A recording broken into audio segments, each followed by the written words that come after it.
It's a 200 horsepower V6 from 1978. It's a 2-stroke motor. So it takes pre-mixed gas and the whole thing. It's old school. It's got carburetors, 3 of them, 3 dual barrel carburetors, electric choke. There's the fuel pump, starter, the starter solenoid, and the rectifier, which takes the AC power from the stator up top, and I think it just charges the battery again when the motor's running.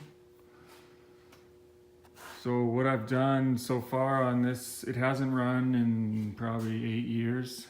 It's been sitting. Everything looks pretty good. I took the lower unit off first and looked at the water pump, the impeller.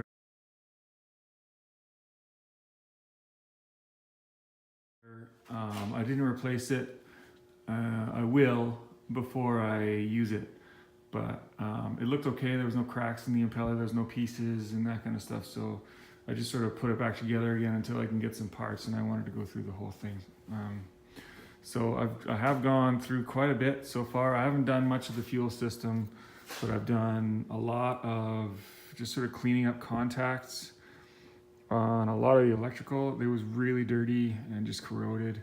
So a lot of these points, I've just taken them off and buffed them up with a brass wheel and sort of made some better contacts. This wire, I made a new one. This was the old one.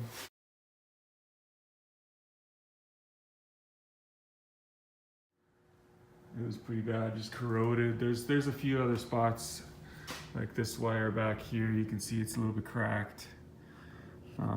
But this one had no jacket on it at all.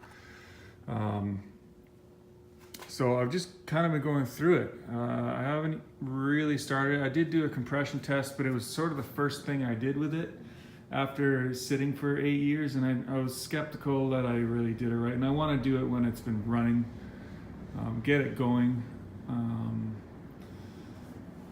first, and then do a compression test when it's warm. Because I was getting about 90 across all cylinders, 80 to 90, which isn't great. So what I've done is just sort of squirted some 2-stroke oil in here in each cylinder and cleaned them up, and sort of lubed them up. And then, so that's what I did first. It's been kind of sitting like that. It does spin real nice. I next went through the wiring and cleaned up all the contacts, because I was, what was happening actually when I was starting it. I tried to start it, and then I looked down and it was at the battery, and it was kind of smoking at the battery. So, right away I was like, I sort of figured that there was some high resistance going on. Current wasn't getting through. The next thing I did was go through all of the coils. So I took each one of these units off, comes off in 2s, and took the coil apart, did some resistance testing. They all tested fine. I cleaned up all the contacts again, and took a Dremel tool and just sort of cleaned up on the inside of these wires, and tested the wires with a resistance, like an ohm meter, and they seem fine. Spark plugs look brand new.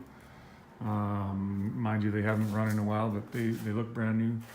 So all the coils are fine, and I redid all the grounds. The grounds are behind here, tucked behind here. So, and they just sort of connect to the block. So sort of cleaned those up, made sure there was good contact there, and all the way through. So pretty simple engine. I mean, electrically, it just takes your battery from, this is the battery coming straight from the battery, goes to the solenoid. These two come from your key, or this one. One of them, this one maybe. That's the one from the key. And it's just a relay, so as soon as it makes a contact here, it makes a contact here. It just pulls like a little electromagnet, bap, and then sends power to the starter. Starter kicks in and turns the flywheel. And under the flywheel, there's a stator, basically another electromagnet, magnets and coils, I think, that create an AC current that comes down through this cable to the switch box. And then, so that's current coming in here. It also sends AC current to the rectifier, which this converts it to DC to charge the battery, I'm pretty sure. And then these wires down here, we've got 2, 4, and 6 on this side, and 1, 3, and 5 on the back, sort of in here. That goes to your coils to send a spark. And then these wires are coming from the trigger, which is also up here. That sends a pulse, I believe. It works with timing, so the flywheel's obviously connected to each piston, like it's connected to the crankshaft. So at certain points of the spin, it's gonna send a signal down, and I believe this makes a contact every time the trigger hits. I don't know if it's a transistor or a relay. I'm not really sure how this actually works, but it's like your rotor and cap in a car, where it just sends a pulse every time, and the pulse is sent exactly when each piston is top dead center, I think. And so it hits, so as soon as it's compressed the gas, it goes boom, and then it sends a pulse and triggers a spark. But yeah, so electrically it's much better. It's spinning a lot faster now, which is good. I actually did take the starter apart as well, and I'll put some pictures in this video also.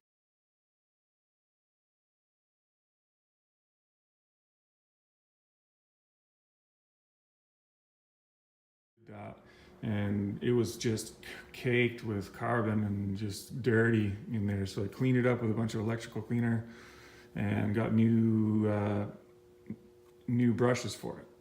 So it's brand new inside, and new plug and new nuts and that kind of stuff. So the starter's working a lot better. I also greased the what do you call this thing, solenoid, I guess, that spins out and connects with the flywheel.